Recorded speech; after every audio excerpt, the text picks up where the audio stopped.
On va parler maintenant de la régulation de la pression systémique.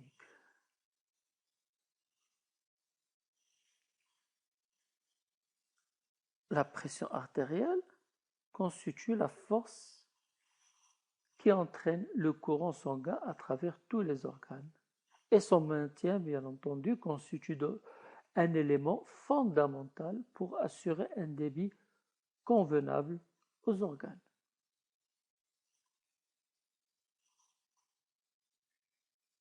Dans ces conditions, la pression artérielle moyenne est directement liée à deux facteurs, qui sont le débit cardiaque et la résistance opposée par le système vasculaire. Et la formule, donc débit cardiaque, qui est égale à la variation de la pression sur la résistance périphérique totale. Donc la variation de la pression, c'est le débit cardiaque fois la résistance périphérique totale.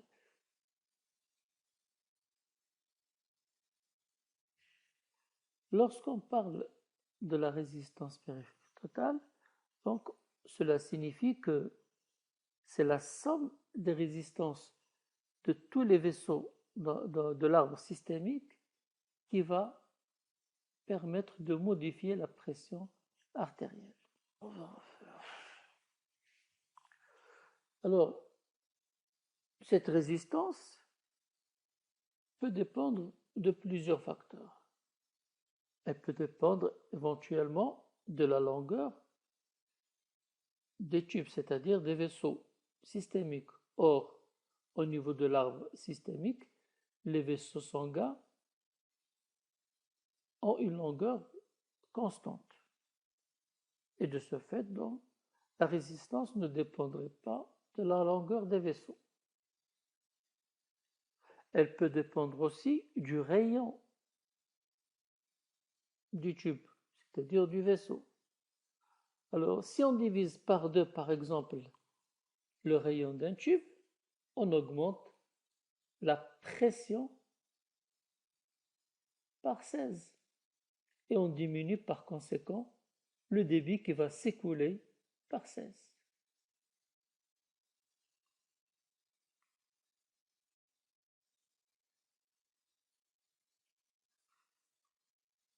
Il faut souligner que c'est la résistance artérielle totale qui influence la pression artérielle moyenne.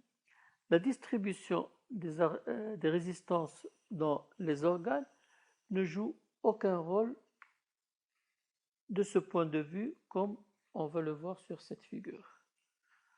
En effet, si on prend par exemple un réservoir, et dans ce réservoir,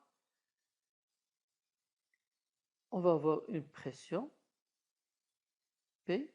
Cette pression est liée au débit qui arrive d'une pompe à raison de 1 litre par minute.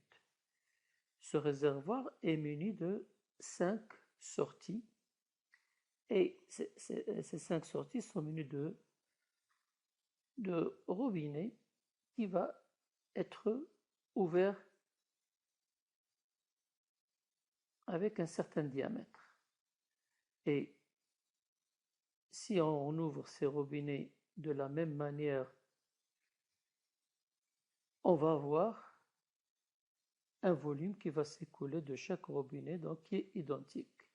Et au total, donc ce qui va sortir va donner un débit final de 1 litre par minute. Maintenant, si on garde la même pression d'entrée et donc la même pression à l'intérieur du réservoir, mais on va modifier uniquement la résistance de sortie, c'est-à-dire le diamètre des robinets de sortie. Par exemple, le robinet 1 va complètement être ouvert. S'il est ouvert, ça veut dire que sa résistance va diminuer. Et on va augmenter la résistance au niveau du robinet 2, 3 et 4.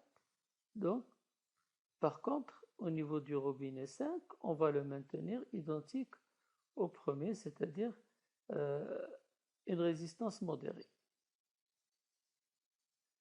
Et au final, on va toujours recueillir notre litre par minute, donc le volume de départ.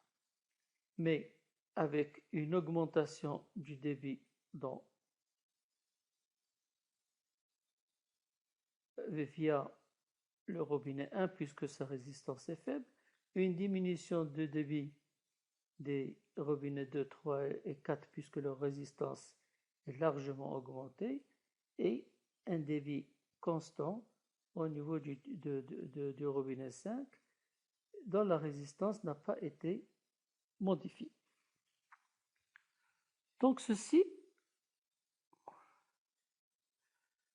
si on l'applique à l'organisme, on va trouver une certaine analogie avec une modification de la distribution des résistances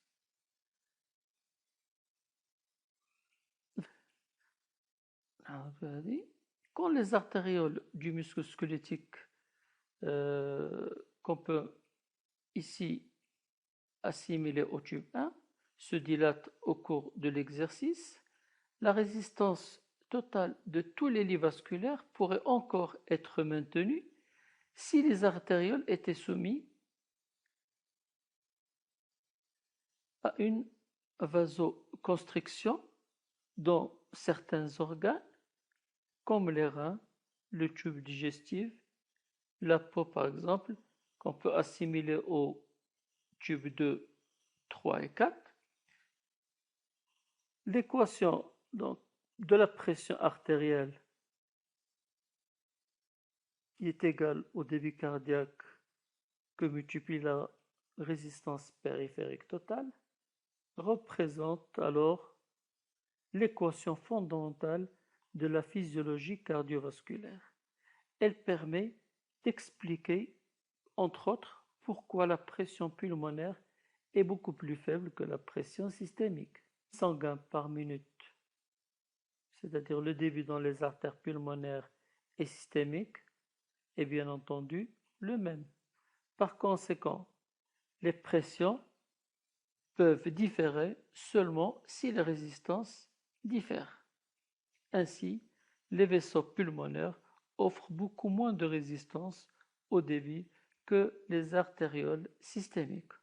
En d'autres termes, la résistance vasculaire pulmonaire totale est beaucoup plus basse que celle systémique.